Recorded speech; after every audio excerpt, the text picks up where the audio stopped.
बिस्मिल्लाहिर्रहमानिर्रहीम, अस्सलाम वालेकुम। ये जी आज मलिक साहब का एक ऑडियो बयान आया है जिसमें उन्होंने लीडर्स को बड़ा खराज तहसीन पेश किया है और लीडर्स के बारे में जो गलत फहमी है, जो नेगेटिविटी फैली हुई है ग्रुप्स में, उसको भी ख़त्म करने की कोशिश की है। क्या उनके ऑडियो के मेन पॉइंट्स हैं वो आज की वीडियो में देखते हैं। तो सबसे पहले तो उन्होंने कहा है कि जी कंपनी ने एक अपॉर्चुनिटी दी, नेटवर्किंग की, लोगों को मौका दिया, जिसने मेहनत की वो ऊपर चला गया, उन्हीं को लीडर्स कहते हैं। अगर ये कसूर है उनका कि उन्होंने अच्छा काम किया है, वो अच्छा परफॉर्म करना अगर जुर्म है तो ये जुर्म लीडर्स ने किया है। तो यहाँ पे ये बात है कि जी अच्छा काम करना तो जुर्म नहीं है, लेकिन जो नेटवर्किंग है वो पाकिस्तानी कवानीन के मुताबिक, कंपनी एक्ट के मुताबिक कोई कंपनी नेटवर्किंग नहीं कर सकती, मल्टी लेवल मार्केटिंग नहीं कर सकती।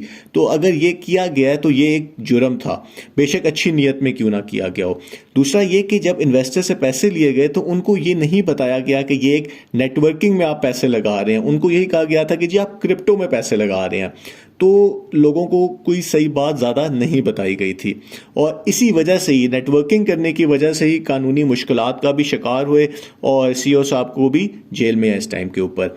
तो दूसरा उन्होंने ये कहा कि जी लोगों ने, यानी कि लीडर्स ने ट्रस्ट किया सीईओ साहब के ऊपर, क्योंकि उनको उनकी बातों में सच्चाई नजर आई लीडर्स को, और उन्होंने बिन देखे, क्योंकि उस टाइम पे तो कोई प्रोजेक्ट नहीं लगे हुए थे, सीईओ साहब बस मलेशिया से आए थे, उनका एक विजन था पाकिस्तान के लिए, वो कुछ करना चाहते थे, तो इन लोगों ने ज्वाइन कर लिया। तो अब जो बात है वो ये है कि ये जो लीडर्स हैं इसमें से ज़्यादा लीडर्स वो हैं जो पहले भी दूसरी कंपनियों में रह चुके हुए हैं। तो इनको पूरा पता था कि कोई कंपनी भी जो कि ज़्यादा मुनाफा देती है और जिसमें आपको बंदे घेरू करके लाने होते हैं वो ज़्यादा टाइम नहीं चलती। एक ना एक दिन जब एससीसीपी नोटिस लेता है, अदारे नोटिस लेती है, नए लोग आना बंद हो जाते हैं, तो वो मुश्किलात का शिकार होती हैं क्योंकि वो गैर कानूनी होती है।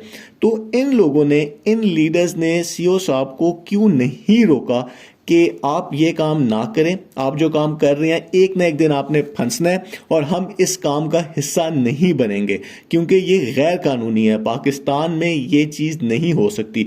और चले सीईओ साहब तो बाहर से आए थे, उनको नहीं पता था।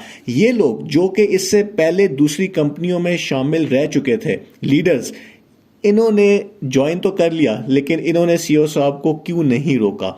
क्योंकि क्या इनका ये, कुछ लीडर्स का ख्याल था कि यार पहले भी तो यही होता था, लीडर आता था, एक कंपनी बनती थी, सीईओ आता था, उसके बाद पैसे जैसे लेके वो मुल्क से चला जाता था, कंपनी बंद हो जाती थी। लेकिन इस दफ़ा क्या हुआ है, चूंकि सीईओ साहब यहीं पे रुक गए हैं, तो अब मलबा जो आहिस्ता आहिस्ता सीईओ साहब के, लीडर्स के ऊपर भी आ रहा है।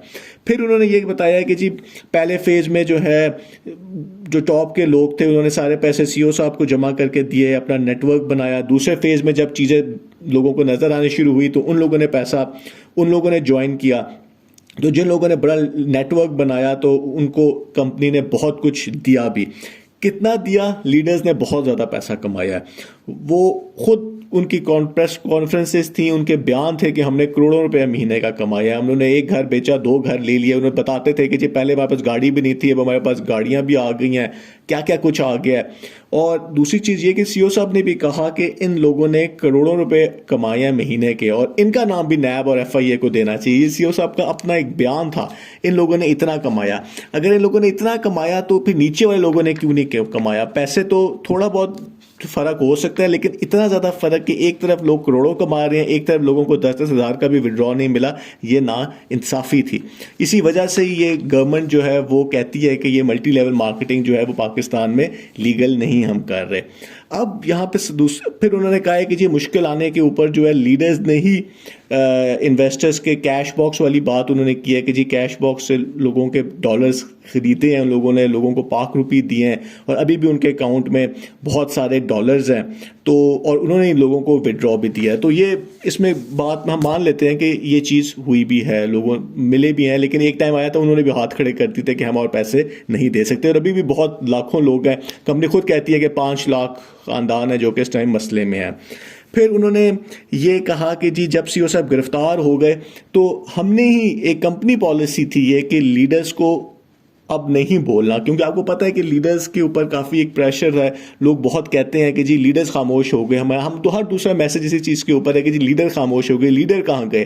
तो अब हमें पता चला कि ये कंपनी की पॉलिसी थी कि लीडर्स जो हैं वो नहीं बोलेंगे ताकि कोई गलत फहमी ना हो।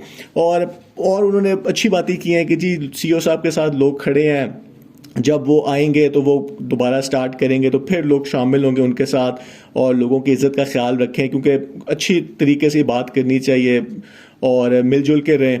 और अच्छा वक्त जो है वो ज़रूर आएगा जब, और आखिर में यही है कि जी सीईओ साहब जब बाहर आएंगे तो वो फैसला करेंगे कि किस तरीके से कंपनी को चलाया जाएगा।